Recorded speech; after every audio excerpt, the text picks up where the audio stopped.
வணக்கம். இப்போ நம்ம பார்த்துட்டு இருக்கிறது குதிரை வண்டி. நம்ம குழந்தைங்க வயசுலலாம் இந்த குதிரை வண்டி தான் நம்ம சினிமாவுக்கு போவோம், பஸ் ஸ்டாண்டுக்கு, ஜங்ஷனுக்குலாம் போவோம். இப்போ சேலத்தில் மொத்தம் 3 குதிரை வண்டி தான் இருக்குது. அதில் மூத்த குதிரை வண்டி இவர் தான், பெருமாளுங்கிறவர். இவர் வந்து இங்கே கண்ணங்குறிச்சி சேர்ந்தவர். 50 வருஷமாக குதிரை வண்டி தான் ஓடிட்டு இருக்காரு.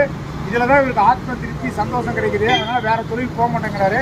செவ்வாய்ப்பேட்டை மார்க்கெட்டில் இந்த வண்டியை பார்க்கலாம். இன்னும் குதிரைக்கு நல்லா தீனி போட்டு இந்த குதிரை வண்டி ஞாபகமாக குதிரை வண்டியில் போகாத நம்ம 80-90 குதிரை வண்டியில் போகாதவங்க இருக்க முடியாது.